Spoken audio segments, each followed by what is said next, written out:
성경 말씀 보겠습니다. 요한복음 8장 2절에서 11절입니다. 요한복음 8장 2절에서 11절, 제가 가지고 있는 성경은 신약 158페이지입니다.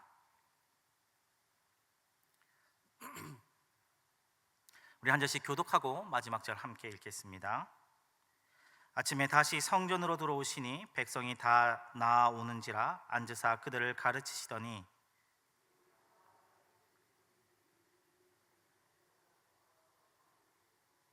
예수께 말하되 선생이여, 이 여자가 간음하다가 현장에서 잡혔나이다.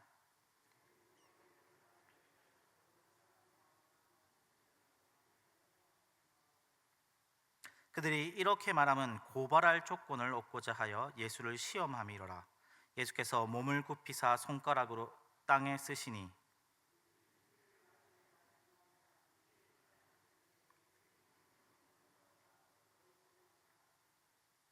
다시 몸을 굽혀 손가락으로 땅에 쓰시니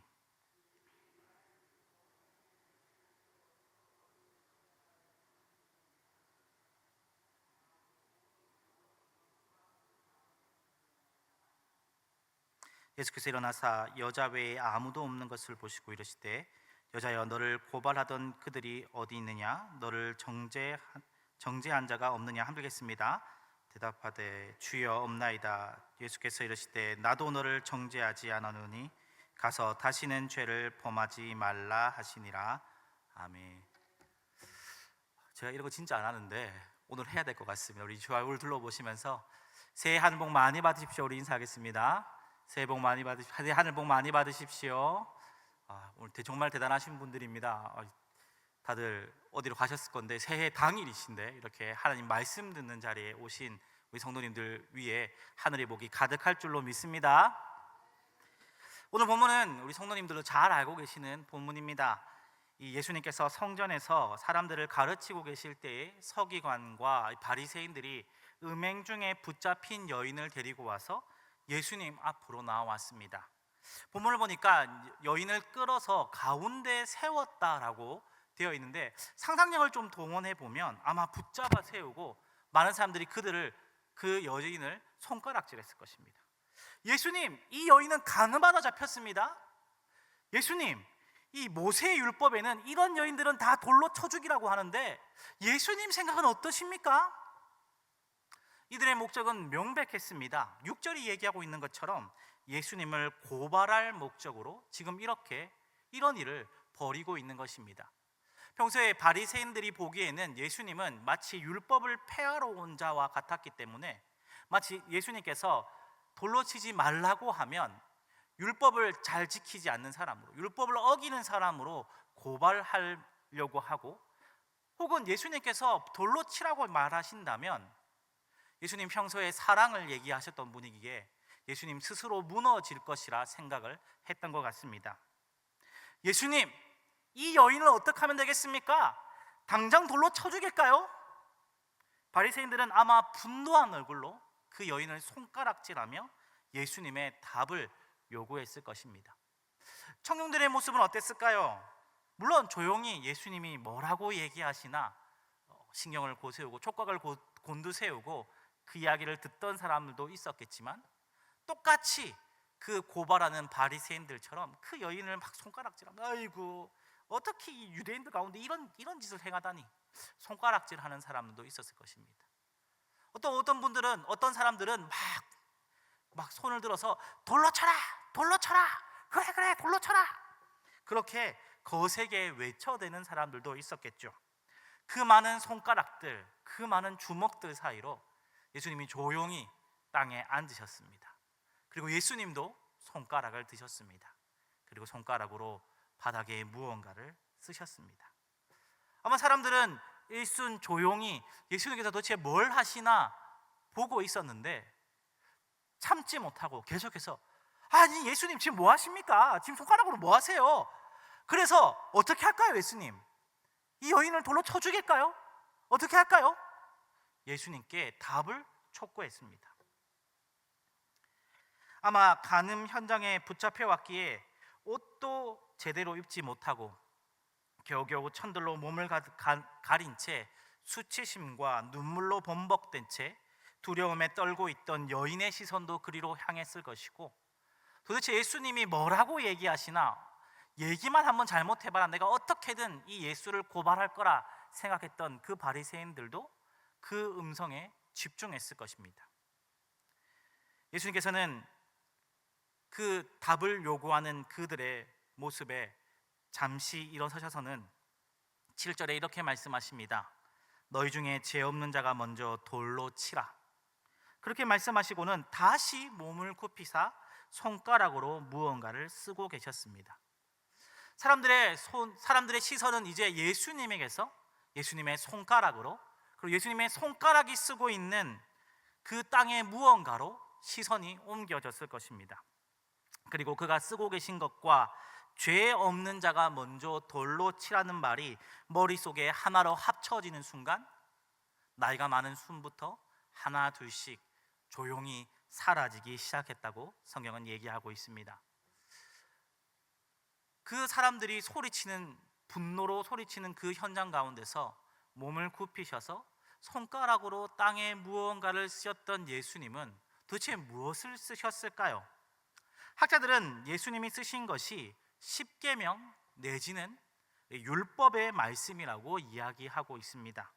예수님께서 손가락으로 이렇게 땅에 십계명 혹은 율법들을 쓰셨는데, 그 쓰신 것을 볼 때마다 그곳에서 분노로 외쳤던 사람들이 자기 양심에 찔렸던 것이죠. 그들 역시도 율법을 범한 죄인들이었기 때문입니다. 그래서 예수님의 말씀대로 돌로 칠 수 있는 사람은 아무도 없었습니다. 결국 하나 둘 떠날 수밖에 없었던 것이죠. 예수님께서 손가락으로 율법을 기록하시는 장면, 이 장면은 구약의 어떤 장면을 떠올리게 만듭니다. 바로 하나님께서 율법을 기록하시는 장면입니다. 그렇습니다. 오늘 본문에서 사람들이 외치던 그 모세가 율법을 하나님으로 받던 그 장면이 바로 오늘 다시 재현되고 있는 것입니다. 출애굽기 24장 12절을 보시면 이렇게 적혀 있습니다. 여호와께서 모세에게 이르시되 너는 산에 올라 내게로 와서 거기 있으라. 내가 그들을 가르치도록 내가 율법과 계명을 친히 기록한 돌판을 내게 주리라. 하나님께서 율법과 계명을 친히 돌판에 기록해 주시겠다고 말씀하고 계십니다. 그 일을 직접 겪었던 모세도 신명기 4장 13절에 보니까 여호와께서 그 언약을 너희에게 반포하시고 너희에게 지키라 명령하셨으니 곧 십계명이며 두 돌판에 친히 쓰신 것이라 라고 말하며, 하나님께서 율법을 두 돌판에 친히 쓰셨다라고 성경은 기록하고 있습니다. 하나님께서 직접 친히 쓰실 거다 말씀하셨고 모세도 친히 쓰셨다라고 얘기하고 있는데, 히브리어로 친히 쓰셨다라고 하는 말은 손가락으로 기록하다라는 뜻입니다. 예수님께서 손가락으로 율법을 기록하시는 이 장면은 하나님께서 율법을 기록하시는 장면을 다시 재현하신 것입니다. 사랑하는 성도 여러분, 하나님께서는 왜 우리에게 율법을 주셨습니까? 우린 율법이라 하면 마치 규칙처럼 내가 지켜야만 하는 규칙, 나를 옥죄는 무언가의 규범이라고 생각합니다. 나를 숨막히게 하고 지키지 않으면 벌을 받을 것만 같은 그러한 좀 꺼림칙한 것이 율법이라 생각합니다. 하지만 이상합니다. 우리는 율법이, 더 나아가서 성경을 한 문장으로 줄이면 무엇인지 잘 알고 있습니다. 무엇입니까? 율법을 한 문장으로, 성경을 한 문장으로 줄이면 무엇입니까? 그것은 바로 하나님 사랑, 이웃 사랑입니다. 하나님께서 우리에게 율법을 사랑하기 위해 주셨습니다. 물론 예수님을 믿지 않는 자들에게는 그들이 처벌받을 죄의 목록이겠지만, 예수 그리스도로 인해 정죄함이 없는 우리들에게는 하나님을 사랑하는 방법, 하나님과 친밀해지는 방법입니다. 그러나 그 하나님께서는 그분의 형상대로 지으신 사람도 사랑하셨습니다. 그래서 하나님을 사랑하는 방법에는 하나님의 형상대로 지어진 사람을 사랑하는 것도 포함이 됩니다. 그래서 하나님 사랑, 이웃 사랑이죠. 그렇습니다. 율법은 사랑하기 위해 주신 것입니다. 땅에 몸을 굽혀 손가락으로 율법을 쓰신 예수님의 모습은 친히 돌판에 율법을 써주신 율법의 주인이신 하나님을 떠올리게 만듭니다. 내가 바로 율법의 주인이니라. 너희들은 모세를 얘기하고 있지만 내가 바로 율법의 주인이니라. 내가 너에게 율법을 준 하나님이라. 예수님은 이야기하고 계신 것입니다. 율법의 주인이신 예수님께서는 무엇이라 얘기하고 계십니까? 여자 외에 아무것도 없는 것을 보신 예수님께서는 여인에게 10절에 여자여 너를 고발하던 이들이 어디에 있느냐? 너를 정죄하는 자가 없느냐라고 물으셨습니다. 여인이 없다고 하자 예수님께서는 11절에 나도 너를 정죄하지 아니하노니 가서 다시는 죄를 범하지 말라라고 얘기하십니다. 율법의 주인께서는 율법을 정죄하는 도구로 사용하지 않으셨습니다. 내가 너에게 율법을 준 것은 이러라고 준 것이 아닌데, 아마 예수님의 메시지였을 것입니다. 하나님은 율법을 정죄하는 도구로 주시지 않으셨습니다. 오히려 예수님께서는 오늘 보시는 것처럼 율법을 여인을 살리는 도구, 이웃을 사랑하는 도구로 사용하셨습니다. 하나님께서 율법을 주신 것은 정죄하기 위해서가 아닙니다. 죄에서 벗어난 하나님의 백성이 하나님을 더 잘 따르고 하나님을 사랑하기 위해 하나님과 더 친밀하게 지내라고, 하나님과 동행하라고 주신 것입니다. 그래서 율법을 이스라엘 백성들에게 애굽에서 종살이할 때 주시지 않으셨습니다. 너희들이 이 율법을 다 지키면 내가 이 땅에서 너희를 구원해 줄 거야, 그렇게 주시지 않으셨죠. 그들을 구원해 주시고 그들을 이끄셔서 그들과 백성으로서 언약을 맺으면서 너는 내 백성이야, 나와 친하게 지내려면 너가 이렇게 하는 게 좋아, 그렇게 주신 것이 율법인 것입니다. 구원 후에 주셨죠. 하지만 안타깝게도 우리는 이 율법을 마치 멍에처럼 여깁니다. 나의 목을 죄는 그러한 무거운 어떤 것으로 여기죠. 또한 반대로 남을 비난하는 도구로 정죄하는 도구로 사용하기도 합니다. 악한 우리가 이 율법을 우리의 생각대로 판단하고 우리의 생각대로 사용하기 때문에 이런 일이 생기는 것입니다. 그렇다면 어떻게 해야지 이 율법이 정죄하는 도구가 되지 않을까요? 어떻게 해야지 이것이 이웃을 죽이는 흉기가 되지 않을까요? 첫 번째 대전제는 이 율법을 나에게 적용해야 한다는 것입니다. 우린 율법을 남을 가리키고 남을 정죄하는 데 보고 남을 보는 데 사용하지만 그 율법은 나에게 먼저 적용해야 된다는 것입니다. 황금률로 유명한 마태복음 7장 12절에는 이렇게 되어 있습니다. 그러므로 무엇이든지 남에게 대접받고자 하는 대로 너희도 남을 대접하라. 이것이 율법이요 선지자니라. 우리가 받고자 하는 대로 남에게 행하라고 이야기하고 있습니다. 이것이 율법이라고 이야기하고 있습니다. 주님께서 가르쳐 주신 것이죠. 율법을 주신 분의 뜻대로 이웃을 정죄하지 않고 오히려 이웃을 사랑하고 용서하고 섬기는 삶이 될 것입니다. 그러므로라고 되어 있으니 앞구절과 연결이 되어 있겠죠. 12절 앞에는 어떤 내용이 나오고 있습니까? 마태복음 5장 7절에서 11절에는 한 덩어리인데 아주 유명한 구절입니다. 7절에 구하라 그리하면 너희에게 주실 것이요 찾으라 그리하면 찾아낼 것이요 문을 두드리라 그리하면 너희에게 열릴 것이라 라는 구절입니다. 이 구절의 결론이자 12절 바로 앞에 구절인 11절에는 어떻게 끝이 납니까? 너희가 악한 자라도 좋은 것으로 자식에게 줄 알 거는 하물며 하늘에 계신 너희 아버지께서 구하는 자들에게 좋은 것으로 주시지 않겠느냐고 이야기하고 계시죠. 기도하면 하늘의 아버지께서 우리에게 좋은 것을 주신다 말씀하고 계십니다. 병행 구절인 누가복음 11장 13절에는 이 구절을 이렇게 기록하고 있습니다. 너희 하늘 아버지께서 구하는 자에게 성령을 주시지 않겠느냐? 우리는 기도라고 하는 것이 나의 소원하는 것을 받아내는 것이라고 생각합니다. 그래서 구하고 찾고 두드리면 내가 소원하는 것을 하나님께 받아낼 수 있을 것이라고 얘기하고 있습니다. 그러나 성경은 그렇게 얘기하고 있지 않습니다. 기도는 내 뜻을 하나님께 맞추어 가는 것입니다. 그래서 기도할 때마다 주님께서 말씀하시는 것, 주님께서 우리에게 기도할 때 가장 좋은 것을 주십니다. 우리 안에 계신 성령님께서 우리 안에서 그 말씀을 나에게 적용해 주시고 나를 주장해 주셔서 주님 닮은 마음으로 변화시켜 주십니다. 우리가 하나님을 열심히 구하고 기도해서 성령이 내 마음을 주장해 주시면 어떤 일이 벌어집니까? 어떻게 변화됩니까? 로마서 12장 2절은 우리에게 이렇게 얘기하고 있습니다. 너희는 이 세대를 본받지 말고 오직 마음을 새롭게 함으로 변화를 받아 하나님의 선하시고 기뻐하시고 온전한 뜻이 무엇인지 분별하도록 하라.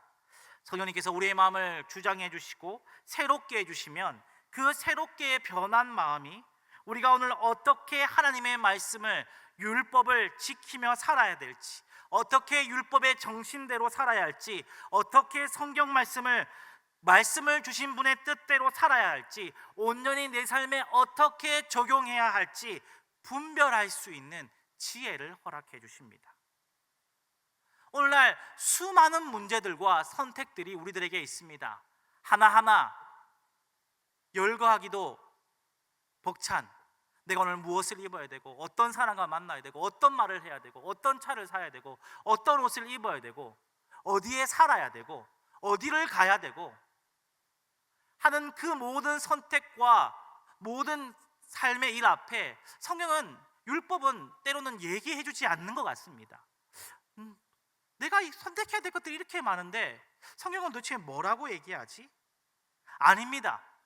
오늘 이 방금 읽으신 로마서 12장 2절이 얘기하고 있는 것처럼 성령님이 우리의 마음을 새롭게 변화시키셔서 우리가 예수님 안에 있을 때에 그 율법의 말씀들이 우리 안에 살아있어서 그 율법을 어디에 적용시킬지, 우리에게 율법 주신 분의 뜻대로 우리가 적용하고 그 삶을 어떻게 살지 나침반이 되어 줄 것입니다. 그래서 율법이 가르치는 대로 마음의 성령님이 우리에게 풀어주시고 적용하시는 대로 나아가면 되는 것이죠. 사랑하는 성도님들, 나는 지금 하나님의 말씀 중에, 율법 중에 하라고 하는 말씀 혹은 하지 말라고 하는 말씀들을 어떻게 생각하고 계십니까? 그것이 나를 억누르는 혹은 어쩔 수 없이 지켜야 하는 규범, 규칙처럼 생각하고 있지는 않습니까? 그렇지 않습니다. 성경 말씀은, 율법의 말씀들은 하나님과 친해지는 방법입니다. 내가 어떻게 하나님을 더 사랑할 수 있을까? 우리에게 나침반이 되어주는 것입니다. 이 말씀이 나에게 멍해가 아니고 율법이 나를 구속하는 것이 아니라 오히려 주님께로 나아가게 하는, 그 손가락을 따라가기만 하면 되는 나침반임을 기억하시기를 바랍니다. 또한 말씀을 어떻게 사용하고 계십니까? 남을 비판하고 정죄하는 도구로 사용하고 있지는 않습니까? 물론 우리 가운데 말씀을 들으면서 한숨을 쉬면서 이런 생각이 오긴 들지 않습니까? 이 말씀은 김 집사가 들어야 되는데, 이 말씀은 저 사람이 들어야 되는데, 그런 마음이 우리에게 든다면 우리는 어쩌면 말씀을 잘못 사용하고 있는지도 모르겠습니다. 물론 우리의 삶 가운데 그런 마음을 들게 하는 사람이 있을 수 있습니다. 이 사람 이 말씀도 안 받나? 그런 마음이 우리에게 들 수 있습니다. 하지만 성경은 무엇이라고 얘기하고 있습니까? 그런 사람들은 하나님께 맡기라고 얘기하고 있습니다. 하나님이 심판하실 것이고 그 사람이 죄인인지 아닌지는 주님께서 심판하실 것이니 너는 그들에게 아무것도 하지 말라고 얘기하고 있습니다. 따라서 말씀은 오롯이 나에게 적용해야 됩니다. 나에게 적용하고, 하나님 이 말씀을 내가 어떻게 살아야 될지, 이 말씀으로 어떻게 내가 일주일을 살아내며 예수님 닮은 모습으로 한 걸음 한 걸음씩 갈지 고민하셔야 됩니다. 도무지 이 말씀을 내가 어떻게 적용해야 될지, 이 말씀으로 내가 일주일 동안 어떻게 살아야 될지, 도대체 이 말씀을 왜 내게 주셨는지 모를 경우에는 기도하셔야 됩니다. 기도하는 가운데 우리가 말씀을 읽고 또한 예배를 드리고 기도하라는 것이 늘상 있다 보니까 그냥 당연한 것으로 여기고 그냥 의례에 따라오는 절차처럼 생각하지만 그렇지 않습니다. 기도는 우리 안에 있는 그 말씀, 내가 들었던 말씀들, 내가 읽었던 말씀들을 나에게 적용시켜주는 그러한 역할을 합니다. 근데 우리 안에 계신 성령님께서 우리가 말씀을 읽고 기도할 때에 우리에게 말씀하십니다. 김은아, 방금 이 들은 말씀 하나님께서 너 이 사람에게 적용하길 원해. 네가 이 사람에게 이렇게 하길 원해. 방금 들은 말씀 잘 들었어? 그 말씀은 너에게 이렇게 하라고 얘기하는 거야. 우리가 말씀을 듣고 이것을 어떻게 살아가야 될까? 하나님께서 왜 내게 이 말씀을 주셨을까? 진지한 고민과 기도를 해야 됩니다. 그렇지 않으면 이 말씀을 우리는 계속해서 남에게 적용하려고 합니다. 오늘 마치 바리새인들처럼 내 눈에 들보는 보지 못하고 다른 사람의 티를 바라보며 그래, 김 집사가 이거 들어야 되는데, 이 사람 들어야 되는데, 아닙니다.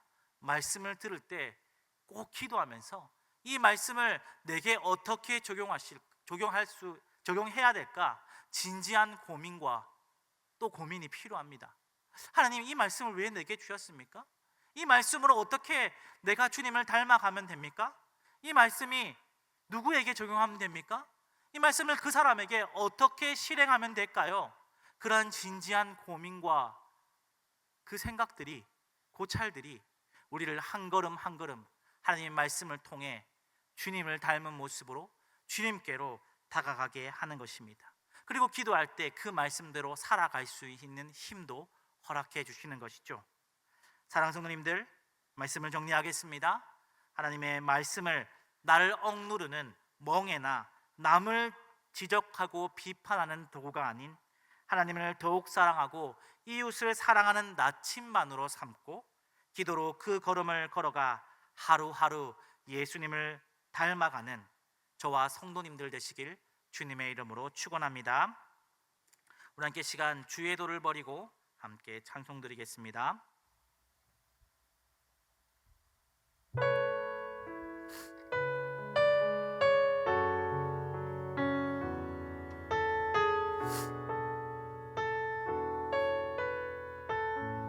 주의 도를 버리고 주의 도를 버리고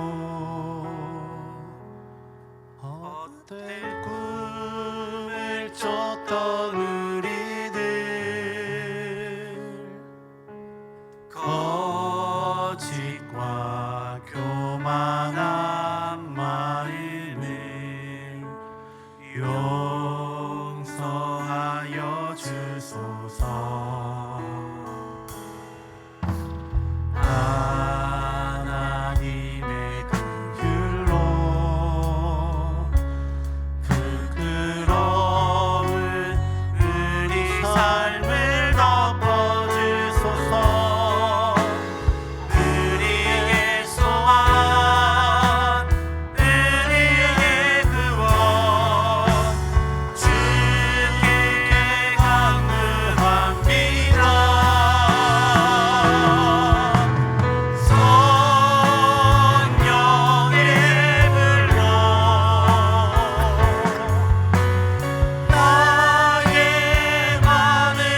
말씀 붙잡는 기도 함께 이 시간 드렸으면 좋겠습니다. 율법을 주신 분의 뜻을 따라 남을 비난하고 지적하는 것이 아닌 이웃을 사랑하고 섬기는 자가 되게 하여 주시옵소서. 하나님의 말씀을 멍해가 아닌 하나님을 더욱 사랑하고 친밀해지는 방법임을 깨닫게 하여 주시옵소서. 기도를 통해 말씀을 내 삶에 적용하여 한 걸음 한 걸음 주님 닮은 모습이 되어가게 하여 주시옵소서. 우리 주여 한번 해주시고 함께 이 시간 기도드리겠습니다. 주여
기도했으면 좋겠습니다. 교회 사역을 위해 기도하셨으면 좋겠습니다. 우리 교회가 영혼 구원하여 제자 삼는 교회가 되게 하여 주시옵소서. 주님이 원하시는 바로 그 교회가 되게 하여 주시옵소서. 주님의 마음을 시원하게 드리는 주님이 원하시는 그 교회가 될 수 있도록 하나님 함께하여 주시옵소서. 담임 목사님과 말씀 사역자들, 목자, 목녀, 목부님들의 사역 위에 은혜를 다하여 주시옵소서. 주님의 일을 행하는 자, 주의 일을 행하는 자들에게 주님께서 복의 복을 다해 주셔서 그들의 삶을 책임져 주시옵소서. 우리가 주님의 일을 하겠습니다. 주님께서 우리의 일을 책임져 주시옵소서. 이번 주 토요일 날 온가족 새벽기도회가 있습니다. 온가족 새벽기도회에 주님께서 함께해 주시고 감당하는 소망부만 오는 것이 아니라 모든 가족들이 아침을 깨고 새벽을 깨워 함께 기도의 자리로 나오는 시간이 되게 하여 주시옵소서. 아직 싱글 겨울 수련회가 남아 있습니다. 예담 키즈 겨울 성경학교가 남아 있습니다. 주님 그 위에 은혜를 다해 주셔서 우리 싱글들이, 예담 키즈 친구들이 주의 복과 은혜를 누리는 시간들이 되게 하여 주시옵소서. 우리 주여 한번 외치고 함께 시간 기도드리겠습니다. 주여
주님께서는 반드시 주님께서 치료해 주신다고 말씀하셨습니다.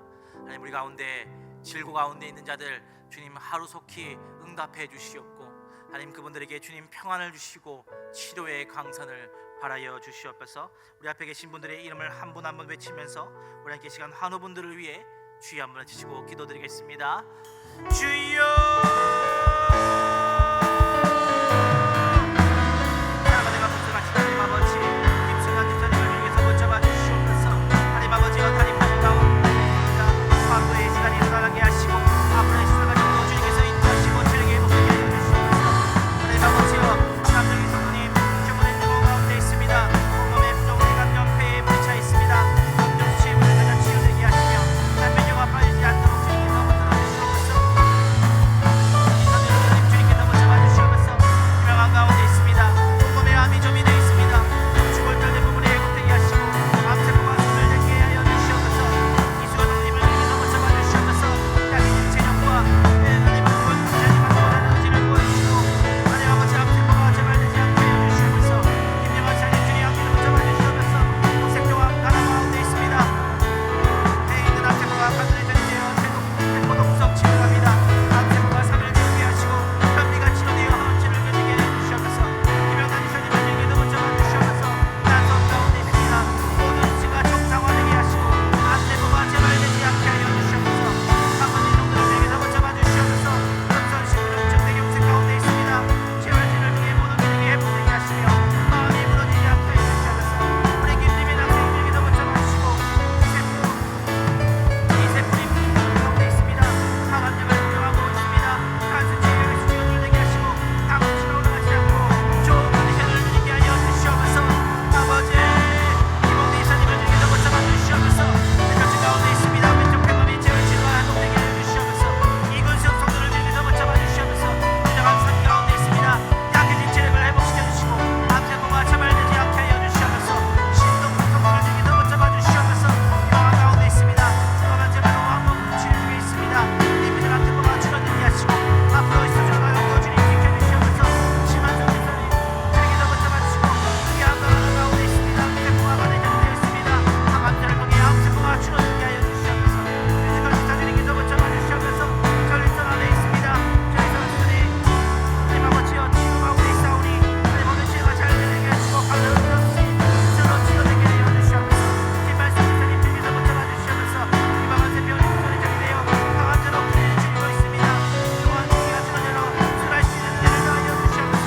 민숙이 모녀님 주님께서 함께해 주시옵소서. 공명공명 정한 가운데 있습니다.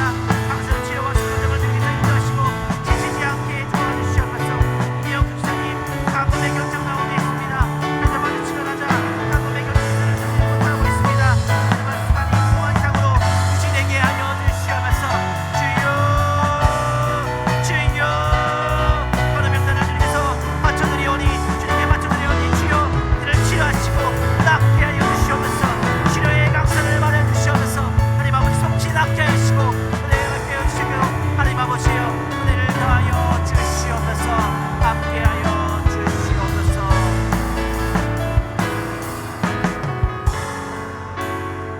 우리 마지막으로 개인이 가지고 온 기도 제목 가지고 기도했으면 좋겠습니다. 오늘 우리 주님께서는 우리에게 부르짖는 소리를 들어주실 줄로 믿습니다. 우리가 기도할 때 주님께서 들어주실 줄로 믿습니다. 우리 한번 주여 삼창하고 개인적인 기도 제목으로 기도하시고 댁으로 돌아가시면 되겠습니다. 우리 함께 기도드리겠습니다.